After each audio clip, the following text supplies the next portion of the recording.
Hello friends, welcome to engineering tutorial. So we'll continue our discussion on thermodynamics. Previously we discussed the basic concepts related to change of state, and we studied it with the help of a simple experiment which involved heating some ice in a beaker and studying the temperature versus time relationship as it went on a transition from ice, that is solid, to liquid water and then to water vapor. There we just briefly introduced the concept of latent heat, that is latent heat of fusion, when ice melted from solid to liquid at its melting point 0 degrees Celsius, and then latent heat of vaporization uh, when at 100 degrees Celsius it got converted from liquid to vapor, the flat portion. Here we'll discuss it in detail. So we we are aware of these things, the three states, the transition of one state into another, the terms associated with it, the melting, vaporization, freezing, condensation. We are aware of that, and we also studied the temperature versus time relationship. So this portion OA, which is the melting of ice into water, and portion BC, which is the vaporization of water into water vapor, this is where the concept of latent heat comes into play. Here it is latent heat of fusion, and here it is latent heat of vaporization, these concepts. So it is sometimes called L subscript F, and this is called L subscript V. Okay, so what is latent heat? Okay, so here as you can see in this OA portion, where solid ice gets converted into liquid water. Okay, so heat is given to ice when it is heated on a constant heat source by taking ice cubes in a beaker. When it is heated, the temperature, it starts to increase from certain negative temperature. Let's say it is minus 20 degrees Celsius. It starts increasing until it reaches the point 0, but after 0 it remains constant. Even though heat is being supplied, there is no rise in temperature. So here the heat which is given to ice, it is getting used up in converting the entire ice, the whole of ice, into completely into liquid water. Okay, so here this heat which is used up, it is getting hidden, which does not contribute to any rise in temperature, that is called as latent heat or hidden heat. Okay, this is where the term latent heat comes into play. Similarly, here after the entire ice is converted into water, when again it is being heated on a heat source, the temperature starts increasing until it reaches point P, which is 100 degree Celsius. Here after this point, 100 degrees Celsius point, the temperature remains constant until point C. So here what is happening? The heat which is being supplied, it is getting used up in converting the entire water which is present in the beaker into water vapor, completely into water vapor. Not even a drop of liquid water should be left behind. Okay, so here the latent heat of vaporization, the hidden heat of vaporization, that is getting used up in converting the entire liquid water into water vapor. Okay, so this is latent heat of vaporization, the hidden heat which is converting the entire liquid water into vapor. So what is the definition of latent heat? So latent heat is basically the amount of heat which is required to change the state of a unit mass of a substance. It can be 1 gram or 1 kg. 1 kg for SI, 1 gram for CGS unit. At constant temperature, okay? Why constant temperature? Which is this flat line portions. Temperature is constant. So the amount of heat required to change the state of unit mass of a substance at constant temperature and pressure, that is called as latent heat. Constant temperature and pressure. So if a mass m, it undergoes a change of state from one state to another, whether it is solid to liquid or liquid to vapor, whatever it is, the amount of heat that will be required, amount of heat Q, capital Q, that will be required for the process is equal to m, that is the mass, into L, where L is called as the latent heat of that substance. So latent heat is the heat required to convert the substance completely from one state to another. So here this is basically a change from one state to another completely. It means if solid is getting converted into liquid water, the whole of the ice, that is solid ice, it should be converted into liquid water. Not even any even this much of ice should not be left behind.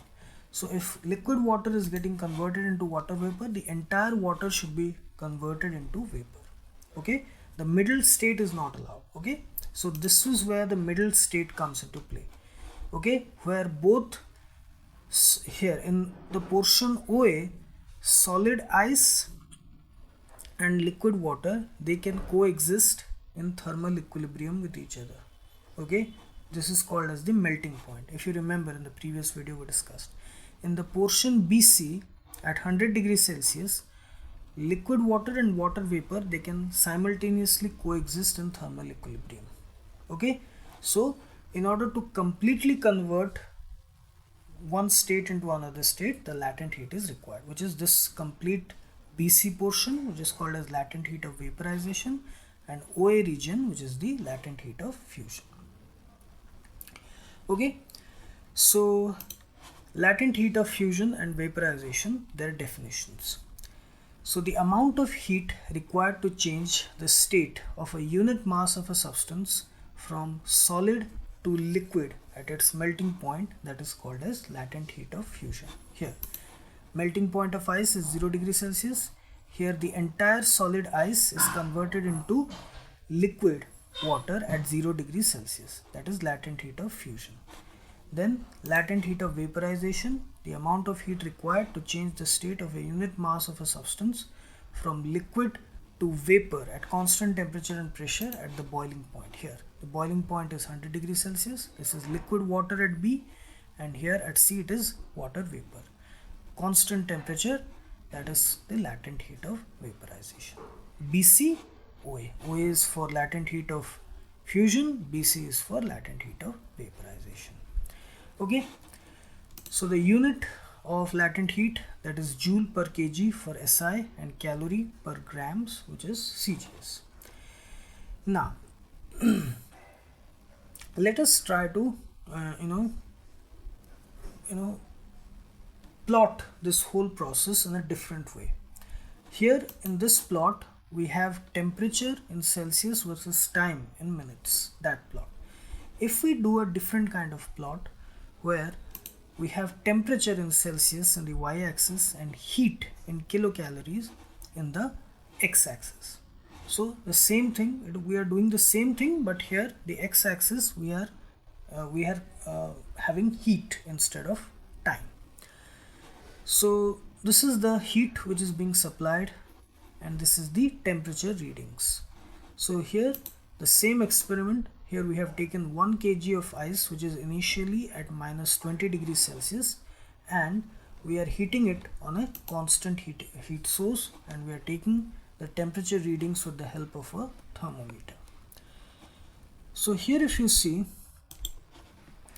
minus 20 degrees Celsius, heat is being supplied, heat is being increased from 0 to, in this way, and at this point when it reaches 0 degree Celsius, the temperature is constant even though heat is being supplied. Okay, heat is being supplied. This is, I think, 20. Okay, 20 kilocalorie. The point B is 20 kilocalorie. If we do it here, this will be 20 kilocalorie. 20. Okay, so up to from 0 to 20, the temperature increases from minus 20 degrees Celsius to 0 degrees Celsius. Now heat is being increased, but there is no visible increase in temperature from 20 degrees 20 kilocalorie to 100 kilocalorie. This BC portion, there is no increase in temperature. So here at point B we have ice at 0 degrees Celsius, and at point C we have water at 0 degrees Celsius. Both ice and water coexisting in thermal equilibrium at 0 degrees Celsius, which is the melting point. So BC portion is the latent heat of fusion. Okay, latent heat of fusion. So this is 100 minus 20, that is equal to 80 kilocalorie. Okay, that is the latent heat of fusion of ice, 80 kilocalorie per kg, because we have taken 1 kg of ice, and that is equal to 3.33 into 10 to the power 5 joule per kg. Okay, so it means we require 3.33 into 10 to the power 5 joule per kg, or 80 kilocalorie per kg of heat to melt 1 kg of ice into water at 0 degree Celsius. That is what it means, the latent heat of fusion. Then water at 0 degree Celsius, again it is heated. Now there is rise in temperature. Okay, there is rise in temperature until the point D. Okay, the point D, where if we plot it, it is 200 kilocalorie in the heat axis and it is 100 degree Celsius in the temperature axis. So after point D there is again no rise in temperature, even though we are supplying more and more heat until point E, okay, which is 740. No, it is 740, somewhere around 740. Okay,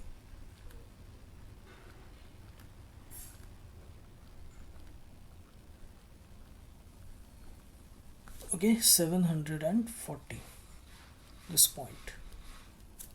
So even though the heat is being increased, is supplied, but there is no rise in temperature. So this phase DE, it denotes the latent heat of vaporization, where the heat is getting used up in converting the entire liquid water into water vapor. Here in the portion BC, the heat is getting used up in converting the entire ice into solid ice into liquid water.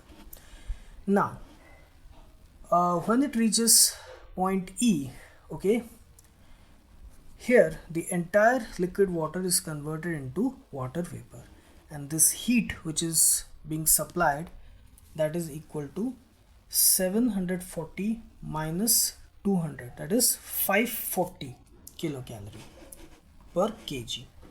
Okay, so the heat required, the latent heat of vaporization, that is equal to 540 kilocalorie per kg, which is equal to 22.6 into 10 to the power 5 joule per kg. So this much amount of heat is required to convert or to boil 1 kg of water and convert it entirely into vapor at 100 degrees Celsius. So here also you will see at point D in this vaporization curve, we have water at 100 degrees Celsius at point D and vapor or steam at 100 degrees Celsius at point E, at the two extreme points. So both liquid water and water vapor, they simultaneously coexist in thermal equilibrium with each other at the boiling point. Similar to here at 0 degrees Celsius, solid ice and liquid water, they exist in coexist in thermal equilibrium. Now after point E, when heat is supplied, again there is a rise in temperature. Okay, so this is the whole concept of latent heat. So this 80 kilocalorie per kg, 1 kg of ice, which is 3.33 into 10 to the power 5 joule per 1 kg of ice. That is the latent heat of fusion, which is required to completely convert 1 kg of solid ice into liquid water at 0 degrees Celsius. That is the melting point. And 540 kilocalorie per kg, or 22.6 into 10 to the power 5 joule per kg of heat, that is the latent heat of vaporization, which is required to completely convert 1 kg of liquid water into steam or vapor at 100 degrees Celsius, which is the boiling point. Okay, and as it is hidden heat, so this addition of heat does not contribute to a rise in temperature or increase in temperature of the substance.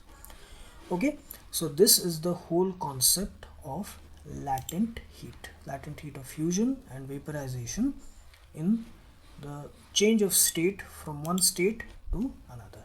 And another interesting thing, the same thing, which I have said in the change of state also, that this thing can also be done in reverse. Okay, so if we reverse this whole process, that is water vapor is cooled, then there will be a drop in temperature until point E. Then it will remain constant, the temperature will remain constant as long as the entire vapor is converted into water. Similarly, if we cool it further, the temperature will drop until point C, where it will remain constant up to point B as long as the entire water is converted into liquid water is converted into solid ice. And then there will be a further drop in temperature as we cool it further. So this can be done in reverse also. Okay, so this is the thing. Okay, so I hope you like this video, and please subscribe my channel Engineering Tutorial for more such videos related to engineering, science and technology. Have a great day. Thank you very much.